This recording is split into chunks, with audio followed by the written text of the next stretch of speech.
Hi my friends, it's Kari. Welcome back to my channel. Welcome to card number 4 in my holiday card week for 2018. And today we're going to be using two different stamp sets from two different companies. The first I'm going to create my backgrounds. Going to be masking off the top of my card so I won't get any of the background onto the top of the card. And I'm just using some regular masking paper or masking tape for that. And the background that I'm using is called the Jumbo Plaid Background. This is from the Stamp Market.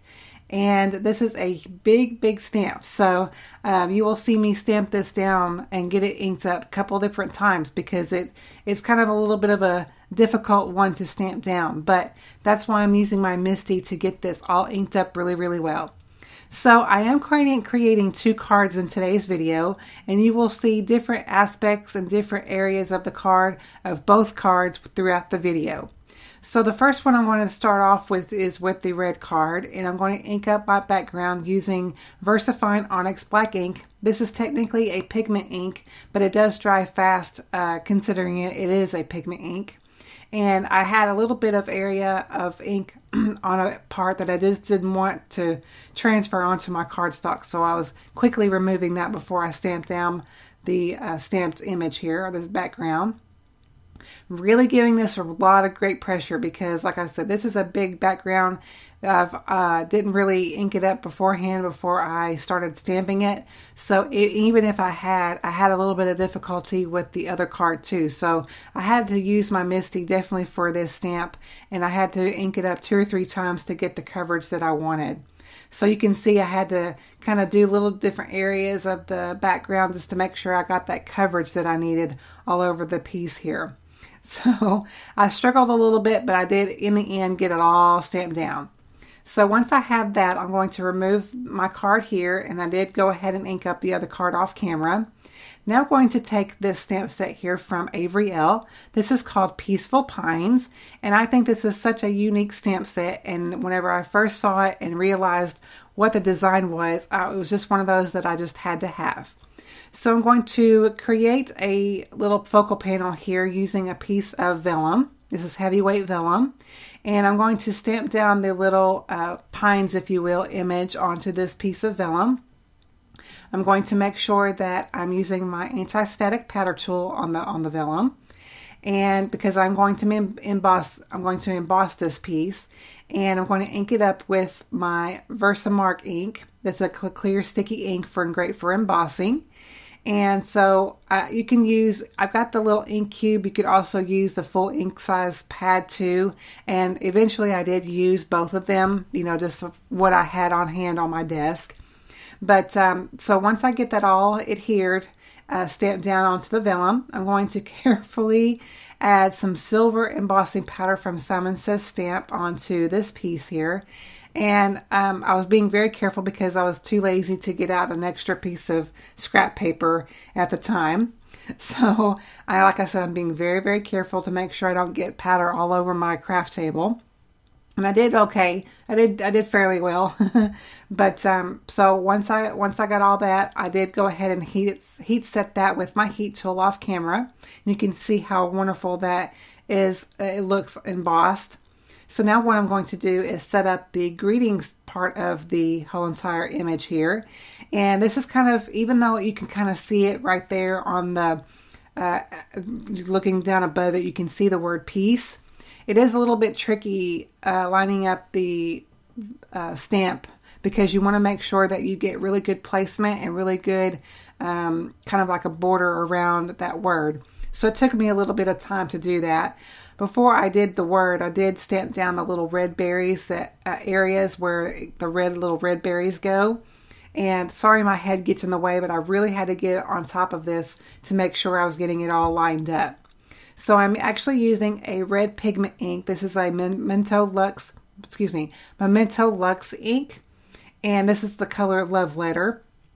And like I said, I kind of had to really line up this area, and I didn't put a whole lot of pressure on this because I am stamping down vellum with a pigment ink, and the coverage wasn't the best that I wanted, but it was okay for the card today. And I did cover that in some clear embossing powder from Brutus Monroe to make sure that that didn't smear all over my my vellum, because vellum is, the ink wouldn't soak into the vellum. So I had to make sure I heat set it. So now I'm going to work on this portion of the like teal color card. And you can see the teal color background there. For that, I used Lawn Fawn's Peacock ink to give it like a tone-on-tone type of look. And now I'm going to set up my piece here to have my vellum on top of it. And I wanted to really bring out the red in the area of the piece sentiment and the berries. So I backed a piece of the cardstock with some red cardstock just to give it that little bit of all you see is a little bit of red border. And now I'm taking my liquid glue and adding little dots around the back of the sentiment there because it is vellum. Vellum is very tricky whenever you're adhering it to anything, whether it be cardstock, anything really. So you got to be really careful with what adhesive you use. So now once I have got that all adhered, I'm going to set that aside with some acrylic blocks to let that dry. And I'm going to work on a little bit on the red card here. And this is the second image in that stamp set. And this one actually says Mary. So I'm going to ink up my stamp with another, make sure I prep my cardstock here. I'm going to use some red cardstock and ink this up with Versamark ink. And I'm just going to cover this in clear embossing powder on this part here. And then you won't see this, but I did go ahead and do the same with the sentiment with the clear embossing powder, but I did use some black ink for that. And I did use the VersaFine Onyx black ink since it is a pigment ink.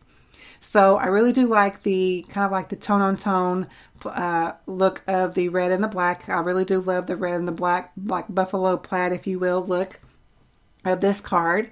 And I started out doing the same thing with these strips here with the cardstock that I did with the peacock color, but I decided to give it just a little bit of a different look and kind of skewed the two pieces together. And I really do like how that turned out. So now I'm going to pop this portion up off of the card. And so I'm just taking some Scotch 3M foam tape here, going to get that into place onto this little strip here, and then remove the backings. And then I'm going to just really make sure I get this good and lined up before I really do press down. Because once you get this down, this foam adhesive really sticks, pretty well. So I want to make sure that I get it really good and lined up first before I really press down to really get it adhered in place permanently. So once I have that and I'm happy with the placement, I'm going to stamp that down and kind of set that aside and do the exact same thing to the other card. And for the other card, I'm not going to skew the pieces. I'm just going to leave it as is. But I wanted to make sure that I'm not going to pop this one up either. I'm just going to add some liquid adhesive to the back of this one just to give it a little bit of a different look. I thought about putting it toward the top of the card just for a different look variation, but I decided to go ahead and put that toward the middle half of the card. And the biggest reason why I wanted to put it at the top is that you see that little bit of an ink smudge right there, but I will take care of that with some gems here in just a moment. So once I have the glue all placed onto the back of this piece, I'm going to adhere it to my card. And now I'm going to take some Studio Katia Silver Crystal gems here, and I'm going to add just a couple, like 3 onto the red card, and then I'm going to add 5 onto the peacock color card. So once I have I kind of had to fiddle with all the placement of my gems here because that's just what I do, and kind of like an OCD. And I've always had a hard time placing gems on my card because I want it to be aesthetic pleasing, I really want it to look nice. But, and obviously I want to use different sizes to make it look nice, but I've always had a struggle with that. So that's why you don't really see me use a whole lot of gems, even though I've got a ton of sequins and a ton of gems to use on my cards. I just don't do it, and I actually forget about them. But I really did feel like both of these cards needed something to finish it off. So once I have all of those adhered, both of these cards are complete.